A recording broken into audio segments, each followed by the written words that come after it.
Welcome to Sunday Morning Coffee with Lisa. I'm Spiritual Coach Lisa Hop. It is Sunday, October 12th, 2025. Thank you so much for joining me today.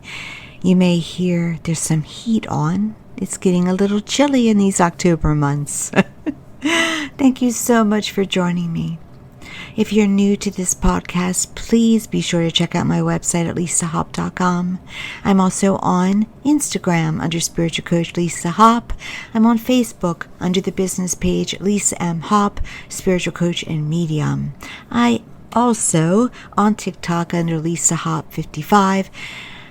And every week I say I'm going to be posting more there, and I will be. It is on my to-do list, so stay tuned. And as always, for those of you who listen every week and leave me comments that are so positive and inspiring and validating, thank you so very much. I just have so much gratitude, feel so blessed, feel so loved for those who listen and who are positively impacted by this podcast. That's the only reason I do it, honestly. It's another way to serve. And so thank you for listening. If you're listening on YouTube, please like, subscribe, and share if you connect today and with any of the podcasts and on any of the platforms you're listening on. Thank you again. I appreciate it. I'm not very familiar with how the other platforms work, such as iHeart and Apple and such. But if you can also like and follow, I would appreciate that so much. Spreading the love. So today's topic, and it really is why it is so important acknowledging, witnessing, and loving your inner child. It's necessary. And here's why it's necessary. Every week I get ahas. Every week something comes up for me to acknowledge, to heal, to witness. And it's always tied to being triggered or emotionally moved, and then realizing that it is not the current age that is being affected by what is happening, but Lisa at a much younger age.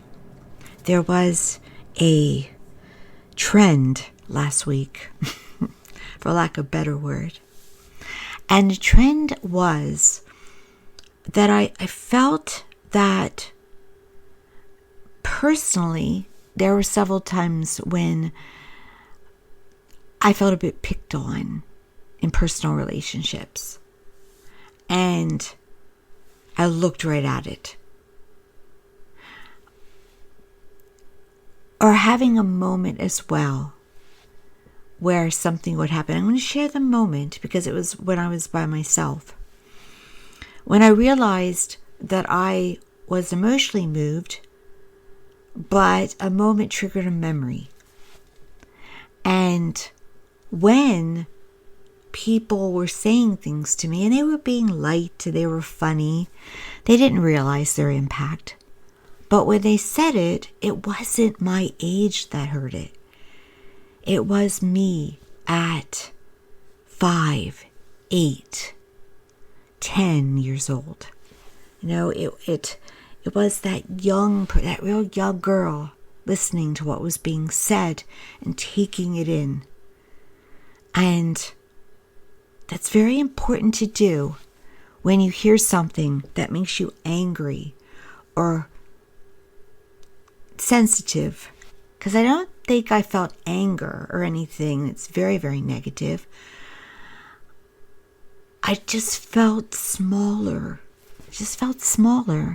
And again, they didn't mean it. I would like to think if they knew, they would be more sensitive to it.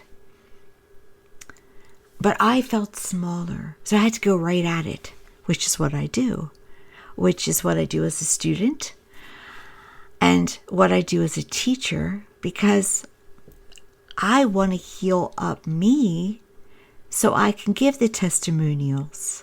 I want to manifest all that I center on so I can teach everyone how to do it.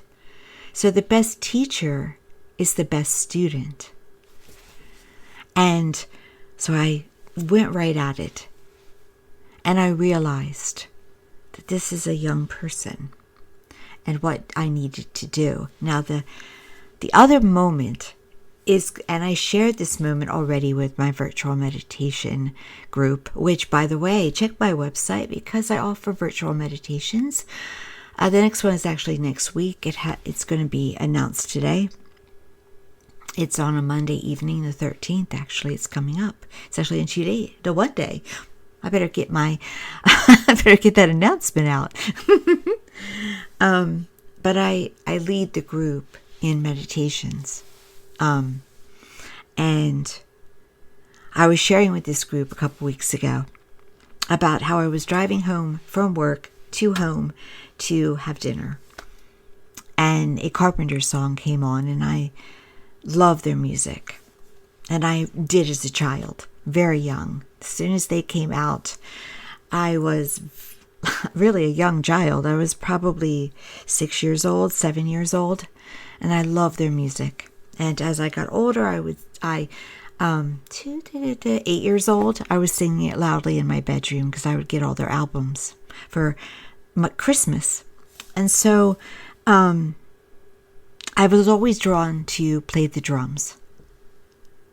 So, and I knew Karen Carpenter played the drums, but I don't feel that's why I wanted to play the drums. I just naturally did. Just like I also wanted to play the piano and play the guitar. So I asked for drums. And the response I got was, girls don't play drums. And I said, well, Karen Carpenter plays drums. And it was shut right down. It was a belief system or feeling given to me.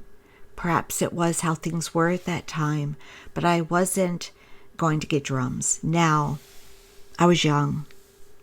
I wasn't in an entrepreneurial way yet where I could think, well, how am I going to get these drums?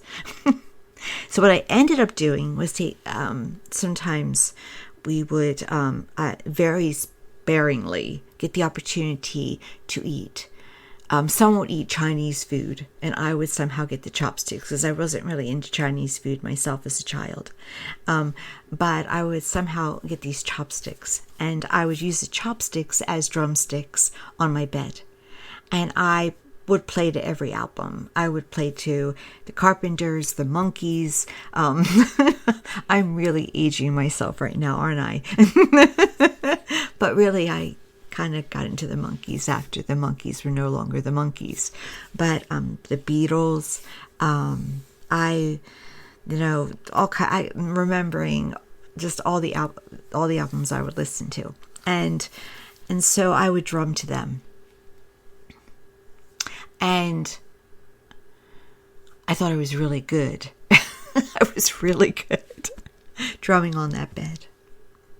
So here's what is important to understand. I had that memory in that moment, driving. But when I remembered that moment, I didn't feel anger. I didn't feel I felt sadness for that child. Because it wasn't about not being able to have, at that moment, at that time in my life, the drums and learn how to play the drums formally. It went deeper. It went to, I wasn't worthy enough to have those drums. I wasn't important enough. Now, that may not be the truth. And no, that isn't the truth. It's not something that should be the truth, I should say, right? So it's my job to fix it. Children get perceptions from their environment and from what's said to them, whether those perceptions are correct or incorrect. I remember another incident where I wanted to learn the violin, but they only had a viola available, the music teacher. And I was told I would give it up. So I believed that at some level. and would told and felt within myself, I don't stick to things. And it's always in the back of my mind that I'm not doing it. I'm in the process of a book that should have come out forever ago.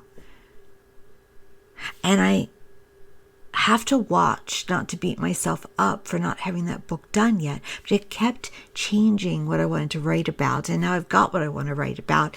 It's about getting it done. But in the back of my mind the whole time, it's been, well, aren't you someone that gives up or walks away from things? Or doesn't stick with things? Because you were told that when you were very young. And there's other moments in my life, whether it applied or not, I wondered if it applied.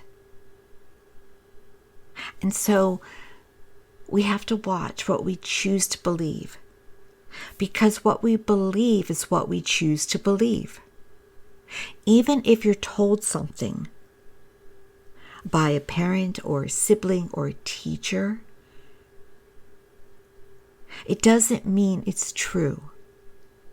It doesn't mean that it needs to be your truth. It doesn't. You can change the facts about you in any moment in time, any second. You choose what to believe about yourself. Now, these beliefs and perceptions that a young child gets, they're stored in the subconscious mind.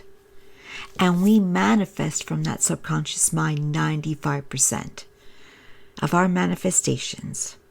What occurs in our lives are in that subconscious mind from the programming that we have acquired.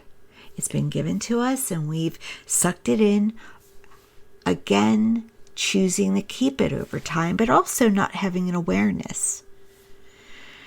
I'm in the middle right now of doing a course and the second lesson is awareness. It's so interesting. I get such ahas. Awareness about who I am, what I think about myself. What are my weaknesses? What are my strengths? And when you get your awareness, you can decide, well, now you have the info. You're not walking around on autopilot just off your subconscious. Because we do that. Most people, well, I don't want to say most because the world is changing, but a lot of people, probably at least 50% or more, they walk around just off the running of their subconscious mind, not having an awareness of what's happening. But if you're aware of it, then you have the power to change it. And so I'm becoming aware so I can decide what to keep and what not to keep. And it starts with an honest awareness. This is how I feel. This is who I think I am. This is what I believe. And then you reprogram. You grab it and you reframe it.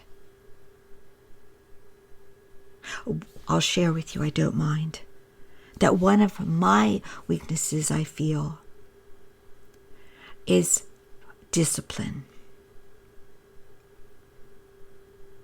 And sometimes focus, because it goes with discipline. So I would reframe that. I am disciplined. I am focused.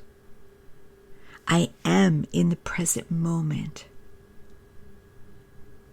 I am aware of all my thoughts and feelings all the time.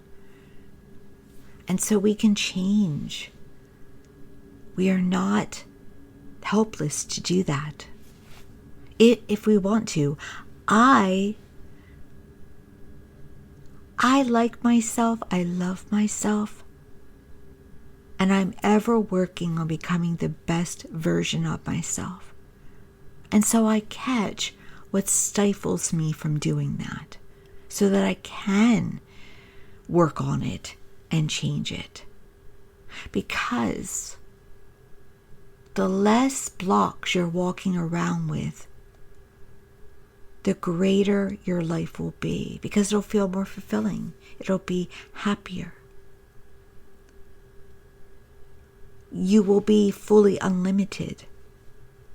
We have the worthiness of knowing we're unlimited, but we tend to limit ourselves.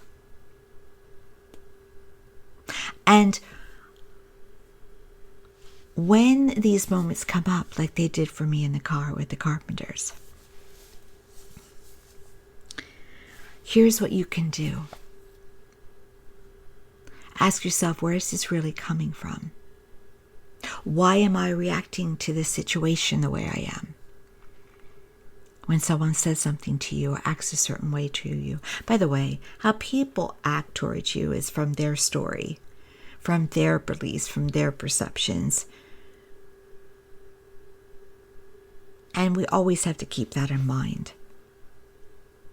But when they talk to you and you know that they're not talking to you at your current age, that they're talking to you at that young child is hearing it, in that moment, I want you to see yourself. I want you to go, what age? First, what age is this causing a reaction within me? And let's say it is. I don't know, for me, age 8 was a big year. It's like so much stuff comes up at age 8. So let's say for me it's 8.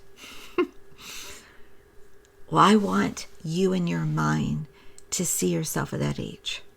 Well, no matter what age it is, but for me, I saw little Lisa at 8 with her dark curly hair. And I witnessed how she felt. I acknowledged as she felt as an observer. Now, I'm going to be offering shortly, I have to finish the courses, Spontaneous Transformational Healing, which is working with the inner child and witnessing, observing, and asking questions of this child. And sometimes it's not a child, by the way. Sometimes in this work, in the Spontaneous Transformational Healing, it can be an animal totem or something that comes up. But generally speaking, most of the time, it's usually the child. So, that's what I want to help everyone with, is to help their inner child. Because the happier inner child is, the happier you are, the more fulfilled you are. It's healing the past to create the future. Right? And so, I witness, I acknowledge, I observe, I allow myself at that age to feel it. And then I'm talking. That's not the way it is. You are this way. You felt that way, but that's not correct. You are worthy. You are more than enough. You are important. You can do whatever you set your mind to. And sometimes it ends, well, in the Spontaneous Transformational Healing, it can end with a hug. And then affirmations, like I ams and I have. But I do the conversation, and I do like to hug her and heal her up. But you don't bury it, because that's where the health issues come from, when you bury it. Or it's going to pop up later when you least expect it, in an angry moment with someone, or words that can't be taken back. So I'm the best friend to that little one of me. And we're going to heal that up. Just like I would want any young person to feel good, to feel loved, to feel important, to feel heard, to feel seen. Now again, the people in our lives, they sometimes mean it. But I feel a lot of the time we don't realize our impact. And I am not perfect as an adult, and I've had moments. And I can bruise. I bruise a lot less than I ever did before, because I'm so aware of it. And I go about correcting. I may not always say words after words, but I back up good actions when I have a moment. Because I know how important it is, because I don't want to add to anyone's suffering on this earth. I always say no one's a victim of me. They're really not. If you feel like a victim, I have to watch my words here, because I'm not talking in a way if someone's been harmed physically, abusively. I'm not talking about this right now. What I'm saying is when there are a lot of people who walk around this earth feeling like victims of their circumstances, when they're not. They're just choosing to feel that way. I like to blame others for their misfortunes when we're all responsible for ourselves. That's what I'm saying. But again, I'm not going to the other place. If you've been harmed, of course, in that moment, you did not deserve that. And not that we deserve anything that we receive, but we have a strong choice to always make, to be a victor as much as we can rather than a victim. I hope that was clear.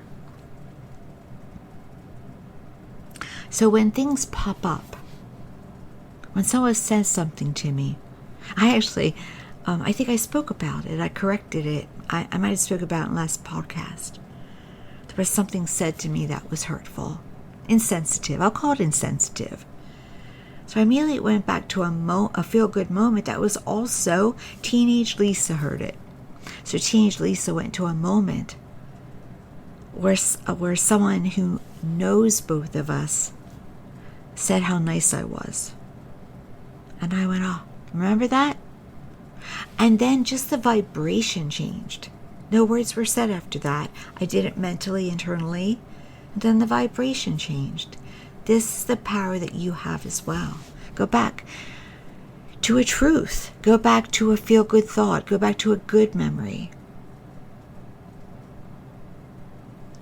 Reframe the feeling to better words, to better beliefs.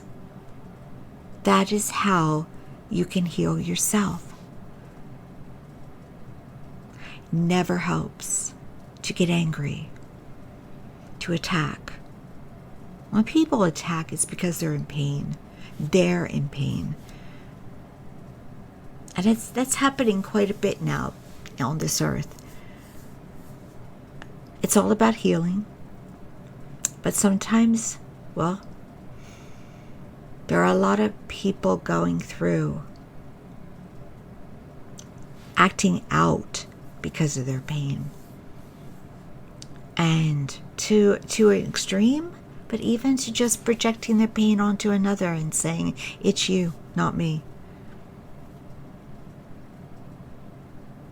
We must be very careful not to project. The work is an inside job. And also I want to suggest this. It's a bit of a goal I have right now. And because I know how powerful it is. Joy. Get thee into joy. Laughter is the best medicine for everything. Joy is the highest vibration. Highest like love, unconditional love. Highest like compassion, like empathy. Get into joy no matter what that is. If it's spending time with animals, do it more. Children, do it more. Watching funny movies, do it more. Music, stay away from things. I want to suggest stay away from violence. Stay away from the news if it brings you down. Watch how you feel. Now, I believe with the news, I've said this before, it's important to be informed. There's so many people that are not informed. They're low information. But do not let being informed depress you. Because there's always a blessing There's always a higher feeling. Take care of your mental, emotional, spiritual health. Show love for yourself. But back to joy. Find it in everything. If you find joy in the work you do, that you would do it no matter what, even if you had to wait for pay or didn't get paid, then you will prosper. You will have abundance. Find joy in your relationships. Back up from ones who do not bring you joy. At least distance and get breaks at times. We don't always. It is not always best to end a relationship, but find joy. Gratitude. See the blessings. Get away. Walk in nature. Joy. For me, I'm not in what I like to call joy enough. So that is my goal. That is my actual to-do. I'll let you know in the next podcast, perhaps, or a future one, how it's going. Because I'll tell you. But for now, when you acknowledge these moments, when you ask yourself, why do I feel this emotion at this moment? And do I want to have this emotion in this moment? And if you don't, what can I do to reframe it and heal it? When you do that, it opens you up to abundance in the symbols of money, of people giving you things, of breaks, of opportunities, of better relationships, and of better health. When you're in a state of love and joy, the kind of joy that gives you happy tears and a welling up of warmth, of love and gratitude, there is no dis-ease that can hang in your body. Not one. It may not show physically at first, but it will go. It has to go, or it has to be stopped from coming. Because there's no home for it. Now, it doesn't mean that if you're dealing with a health issue at this time, that's your fault. Just know that everything is complementary. Take care of your emotional, spiritual, mental, and physical health. And you will feel and see fulfillment.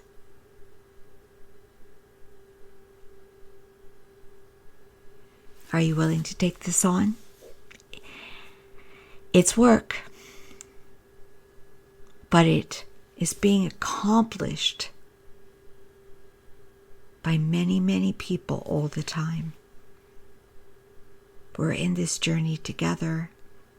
Let's help each other. Thank you so much for joining me today.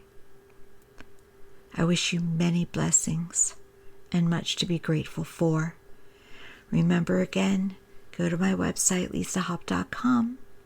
Appointments, most services are available not only in person, but also via Zoom and telephone. I have clients all over the world, and so if something speaks to you, please feel free to book.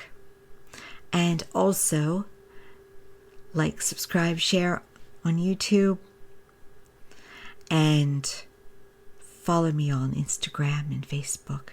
I'd appreciate it so much. Thank you again. Sign up for my newsletter on the website too, because it'll give you all the upcoming events too. Thank you again. All the best, and I'll talk to you next time.